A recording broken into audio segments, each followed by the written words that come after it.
Bonjour. Dans mes tentatives de générer deux paires de signaux de 40 kHz et de pouvoir déphaser l'un par rapport à l'autre, j'ai essayé d'utiliser un timer. J'ai d'abord essayé avec deux timers, ça ne marchait pas parce qu'on ne peut pas être dans deux routines d'interruption en même temps.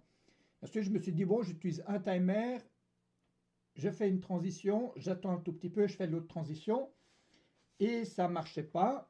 On va voir pourquoi. Mais maintenant que j'ai appris à programmer en assembleur pour l'Arduino, voilà, j'ai réussi à le faire et je vais l'expliquer dans cette vidéo. Donc, le programme, il s'appelle EX0440, etc. ASM parce qu'on est en assembleur, ISR parce que j'utilise des routines d'interruption. Et ici, on a en fait l'équivalent de 132 frames, alors que précédemment, j'arrivais à 50 ou même des fois à 56 frames.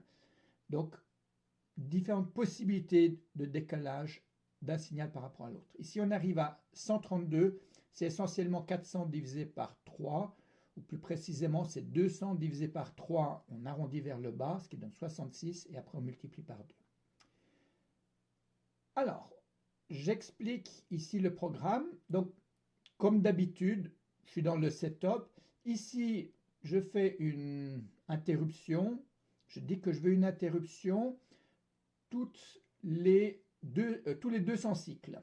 On met 200 moins 1, ça fait qu'on va de 0 jusqu'à 199, ce qui fera en fait 200 cycles, ce qui correspondra à 12,5 microsecondes. Je vais peut-être grandir un tout petit peu ici. Voilà, je dis que je vais à la vitesse maximale, donc le compteur TCN-T2 va être augmenté de 1 chaque cycle. Donc j'ai beaucoup parlé de cycle dans cette vidéo. Donc un cycle, c'est 0,0625 microsecondes ou 62,5 nanosecondes. Je n'utilise pas le timer 0, je n'utilise pas le timer 1 et j'utilise le timer 2 chaque fois que le compteur TCN-T2 égale OCR2A, eh bien, une interruption sera générée et on rentrera dans la routine d'interruption. Je vais donc générer le signal sur les pins 2, 3, 4, 5 et utiliser les pins 8 et 9 en entrée pour savoir si on veut décaler ou pas. Ensuite, j'ai un tout petit peu d'assembleur qui est de l'initialisation, en particulier ici le OCR2A. Bon, ça, je crois qu'on n'en a même plus besoin. En fait, non, cette ligne, on n'en a plus besoin du tout. Voilà, donc en fait, au départ, je mets un déphasage de 0. Et puis, c'est l'état des signaux au départ aussi. Ce n'est pas très très important. J'ai le main. Je mets plutôt un main plutôt qu'un loop. Comme ça, on ne génère pas de code inutile. Et quand on voit ça, on se dit, mais où est-ce qu'on utilise le timer? On n'a nulle part référence à un timer. Eh bien, c'est dans la partie assembleur que voici. Donc ici, bon, j'ai quelques commentaires. Je l'ai déjà dit plusieurs fois. Ceci, ça permet d'utiliser des noms un peu plus précis comme pin B ou port D plutôt que d'utiliser des nombres ici. Plutôt que d'utiliser les registres comme ça, donc j'utilise des noms, c'est plus clair. En fait, j'ai les deux signaux, signal 1, signal 2. Le signal 1, ça sera celui qui est en jaune ici, et le signal 2, ça sera celui qui est en bleu. Et cette fois-ci, j'ai utilisé cette idée de j'ai une interruption, par exemple, qui pourrait se produire à ce niveau-là. Alors, je vais arrêter ici le déphasage. J'attends juste de voir quelque chose de correct. Voilà, ça c'est bien. Admettons qu'on ait une interruption à ce moment-là, qu'on soit ici. Alors, dans la routine d'interruption, ça prend un certain temps. Donc, à un moment donné, je vais changer l'état du signal 1. Ensuite, je mets une boucle d'attente et je change l'état du signal 2. Et ensuite, on revient ici, on revient à une interruption qui va se trouver ici, 200 cycles plus loin. On attendra de nouveau un tout petit peu. On fera le changement d'état du signal 1. On fait une petite boucle d'attente. On fait le changement du signal 2. Donc ça a l'air assez simple. Mais il y aura une difficulté. Et je vous la présente tout de suite. je fais ça comme ça. On avance le signal 2. Et admettons que le signal 2 soit par là. Comme ça. Donc, j'ai de nouveau ma routine d'interruption qui vient, par exemple, par ici. Ici, il y a un tout petit peu de code, donc c'est pour ça qu'il y a un certain délai entre l'entrée dans la routine d'interruption et vraiment le changement du signal 1. Ensuite, j'attends, je viens ici. Et en fait, normalement, la routine d'interruption, elle vient juste ici. Et donc, finalement, dans ma routine d'interruption précédente, j'y suis resté trop longtemps et ça ne marche pas. Là, le programme, il marche plus, tout simplement parce que cette partie-là va bouger. Donc, je ne peux pas faire une routine, je ne peux pas faire une attente trop longtemps dans la routine d'interruption. Donc, à un moment donné, je vais devoir faire un changement. Et typiquement, si je reviens un tout petit peu en arrière, non, c'est dans ce sens.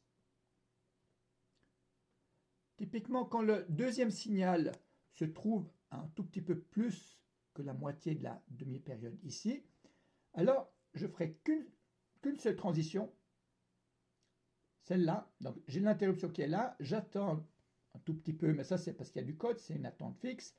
Je fais cette transition et ensuite je dis fais une interruption mais plus courte que l'interruption de 200 cycles pour qu'elle vienne par ici.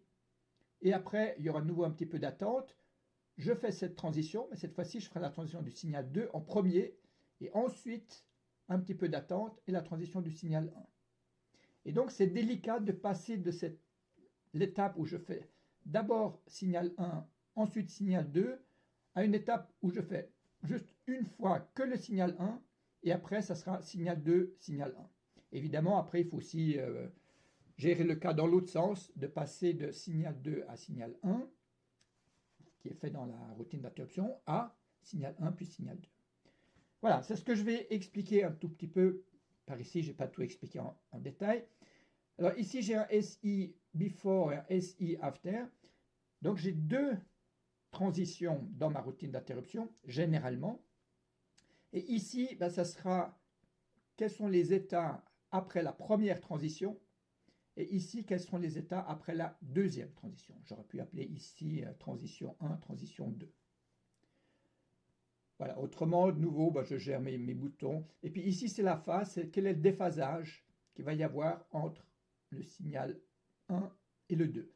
Il sera positif quand on fera signal 1 puis signal 2, et il sera négatif quand on fera signal 2 puis signal 1. Négatif, sur des octets, c'est un nombre qui est plus grand ou égal à 128.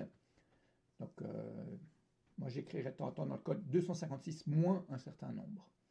Typiquement 255, ça correspond à moins 1. 254, ça correspond à moins 2. Voilà. Alors, je disais tout à l'heure quand j'étais ici, il n'y a aucune référence à la gestion d'interruption. Eh bien, cette référence, elle est là. Dans le code en assembleur, qui termine par .s majuscule, on écrit d'abord point global et puis le nom qui est ici, pour dire c'est le timer 2 qu'on va utiliser, et on va l'utiliser quand il compare le compteur TCN-T2 avec OCR2A. Je vais surtout utiliser le OCR2A là-dedans, on en fera référence, voilà ici. Voilà, et ici c'est le début de la routine d'interruption. Alors, je mets ici des commentaires. Déjà, quand il y a une interruption, il y a 4 cycles qui sont pris parce que automatiquement, le microprocesseur, il met sur la pile l'adresse où il en est dans le programme. Et ensuite, il arrive à une ligne dans laquelle se trouve un jump pour arriver vraiment ici. Donc, ça fait 7 cycles qui sont utilisés déjà au départ, quand on a la routine d'interruption. Ensuite, ici, je sauvegarde mes flags, les registres de flags, dans un registre R12 que j'utiliserai nulle part ailleurs. Donc, à la fin, je remettrai le R12 dans srug. C'est dire quand je suis ici, j'ai déjà eu 8 cycles qui ont eu lieu. Bon, ça, c'est pour des développements. Ensuite, je charge la valeur par défaut dans OCR2A. Donc par défaut, on met 199 pour qu'il y ait donc, une interruption tous les 200 cycles. Et 200 cycles correspondent en fait à une demi-période pour avoir un signal à 40 kHz. Et puis ici, voilà, je dis, il y a 4 cas possibles pour la phase. Soit elle est entre 0 et 38. Ça serait un cas, je vais montrer ça ici, typiquement comme ça. Transition du signal 1, boucle d'attente, transition du signal 2. Soit on est entre 39 et 127. En réalité, c'est juste égal à 39. Ça va être à un moment donné quand on est quasiment ici. Dans ce cas-là, la phase vaut 39 et là je me dis, ah, il faut changer. Je fais qu'une seule transition. Je vais faire un délai d'attente pour la prochaine interruption qui est plus court. Et ensuite, on va commencer signal 2 puis signal 1. Et puis, on a le symétrique de ceci. Soit la phase, elle est en fait négative. Ici, la phase, j'aime bien l'écrire comme ça. Alors, si elle est négative entre 256 et moins 39, donc ce serait un nombre négatif qui vaut moins 39 ou plus que moins 39. Alors ça, c'est un cas, de nouveau, c'est un cas qu'il faut traiter, un cas spécial, ou bien alors elle est entre 256 moins 38, c'est-à-dire entre moins 38 et moins 1. Et donc ça, c'est un cas normal, comme on aurait ici, par exemple. Et puis, je vais même montrer ici, où tous ces cas jusqu'ici, tout ça, c'est normal. On a d'abord le signal 2 et ensuite le signal 1. Mais dans ce cas-là, la phase est négative. Et à un moment donné, on va passer ici. On aura encore une situation un tout petit peu spéciale, mais très facile à gérer, quand les deux signaux ont la transition en même temps. Et quand on passe ici, tac, alors là, ça va être phase positive. Et phase positive, on aura d'abord le signal 1 et ensuite le signal 2. Voilà, alors d'abord je teste ici, est-ce que la phase est positive ou négative? Si elle est négative, donc elle sera plus grande que 0x80, un négatif, ça signifie plus grand que 128 ou plus grand ou égal, branch if same or higher, si on est la même ou plus, alors on saute à L100. Sinon, je fais un no-hop ici, parce que si le branchement a lieu, ça prend 2 cycles. Si le branchement n'a pas lieu, ça prend 1 cycle. Donc, pour être sûr qu'ici, on ait toujours le même nombre de cycles. Alors, ici, maintenant, je compare. Est-ce que la phase est égale à 39? Si c'est le cas, ou si c'est plus que 39, mais en fait, ça sera égal à 39, alors je saute en L50. Sinon, de nouveau, je mets un no-hop pour que si le branchement a eu lieu ou pas, j'ai le même nombre de cycles utilisés. Et puis ici, ça c'est la phase un peu normale. Alors qu'est-ce que je fais? Je charge dans un registre temporaire 0x0c, et puis je fais un OU exclusif du signal 1 avec temp. On ne peut pas faire un OU exclusif immédiat, c'est pour ça qu'on est obligé de le faire en 2 fois. Donc ça inverse l'état du signal 1. Je rappelle que le signal 1, c'est toujours une paire de signaux, en fait. Ce sont les pins 1 et 2 et 3. Mais ici, on ne voit que la pin 2. En fait. Ensuite, je mémorise dans SI-Before la valeur de signal 1 et j'en fais un OU, donc OU bit par bit, avec le signal 2. Donc dans SI-Before, j'ai l'état du signal après la transition. Donc admettons qu'on soit par ici. Là, on est haut. Haut, on veut cette transition, donc j'aurai l'état bas, bas. Non, je dis des bêtises. Non, je devrais plutôt dire bas, haut. On est ici, je vais décaler un tout petit peu pour qu'on voit mieux. Voilà, on passe de l'état haut, haut à l'état bas, haut. Bas pour le signal 1, haut pour le signal 2. Et je calcule aussi ici, je change le signal 2, l'état du signal 2, il est aussi inversé. Je stocke ici dans SI after, donc après la deuxième transition, la valeur du signal 1 et la valeur du signal 2. Donc dans SI after, je vais avoir bas, bas. Parce que je passe de haut, haut, j'ai une transition qui est donc bas, haut, et la deuxième transition qui sera bas, bas. et cette deuxième transition, elle est mémorisée dans SI After. Ensuite, je fais un test, est-ce que la phase est nulle? Si la phase est nulle, je saute ici et je fais que la transition SI After parce qu'en fait les deux transitions, celle-là et celle-là, ont lieu en même temps. Et j'aurai qu'une seule transition, mais double, les deux états en même temps. Sinon, alors où est-ce qu'on est?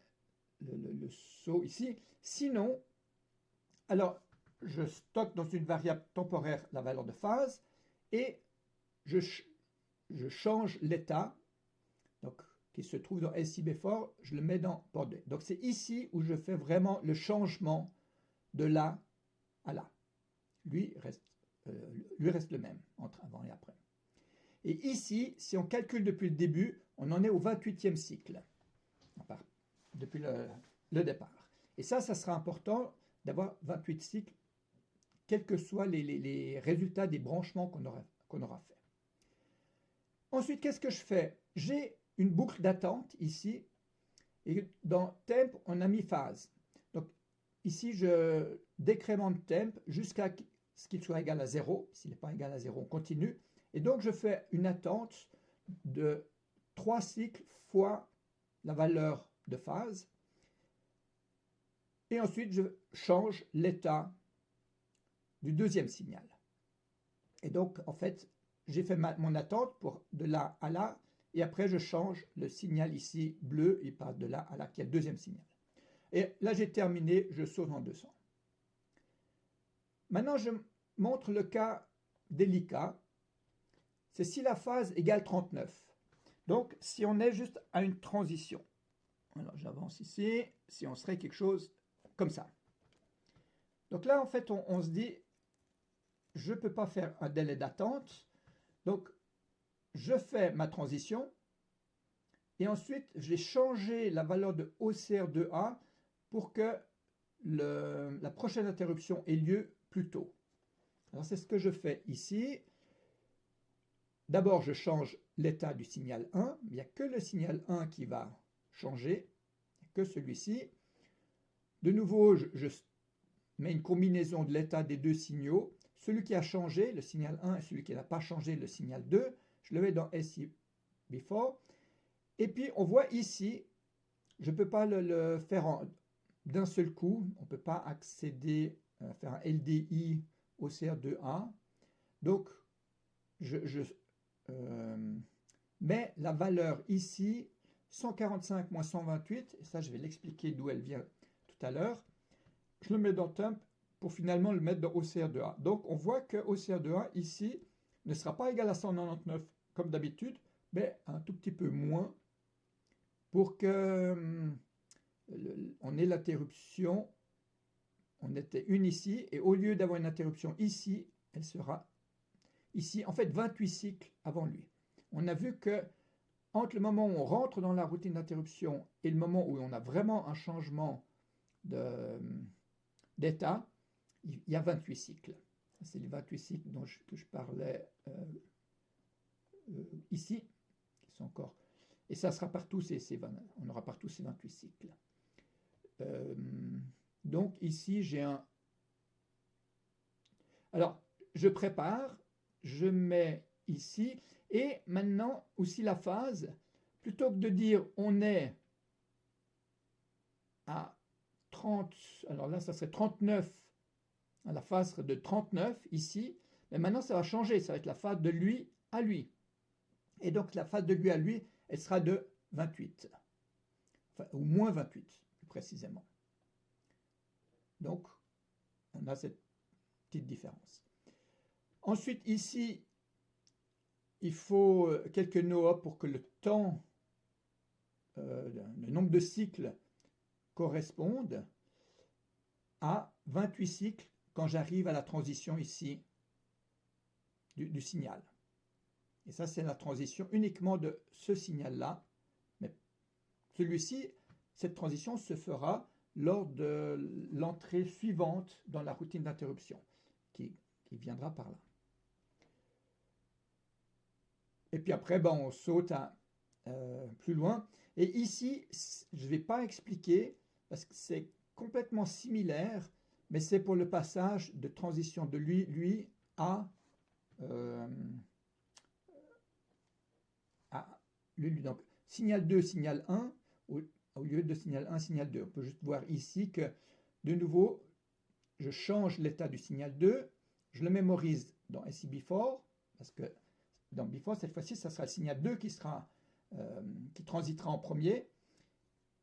Ensuite, je change l'état du signal 1 que je mémorise dans SI After. Et puis ensuite, voilà, ici, je change l'état, mais ici, ça change l'état du signal 2, transition du signal 2. Et ça, de nouveau, j'ai fait attention que ça soit au 28e cycle. Après, j'ai de nouveau la boucle d'attente. Et puis, après, de nouveau, la transition du signal 1, cette fois-ci. Voilà. Et puis, bon, quand on saute à L200, ici, c'est juste pour gérer si on appuie sur la pin, pin 8 ou pin 9. Et là, si la pin 8 est à 0, alors je soustrais 0xFF à phase, mais soustraire 0xFF, ça correspond à additionner 1. Donc j'additionne 1 à la phase, c'est ce qui est marqué ici. Là, je compare si la phase est égale à 0, il faut faire encore changer un tout petit peu la valeur de OCR2A. À la place d'être égal à 199, il faut être 3 cycles plus loin. Mais voilà, ça c'est des petits détails. C'est-à-dire si on ne le fait pas, on remarque essentiellement rien. Et puis ici, je teste la pin 9. Si la pin 9 est à l'état bas, dans ce cas-là, je soustrais 1 à la phase.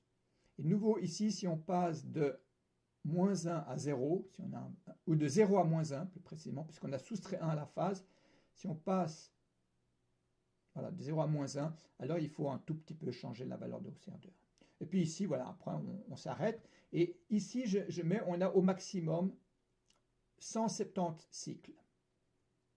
Et ça, c'est quand on a les boucles d'attente. Donc, 170 étant plus petit que 200 de cycles qu'on a entre deux interruptions, c'est bon.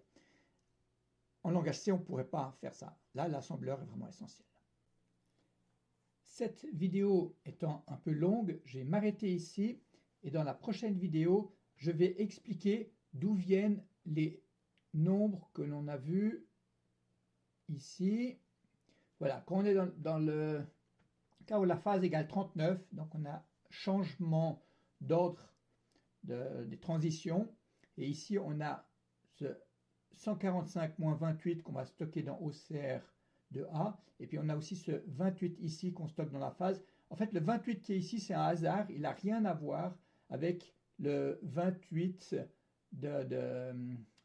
qui est là, qui est les 28 cycles qu'on a entre l'entrée dans la routine d'interruption et le changement de la première transition. Donc c'est vraiment un hasard qu'on a 2 fois 28, mais ils ne viennent pas du même endroit. Bon, pour cette vidéo, je m'arrête ici. Merci, au revoir.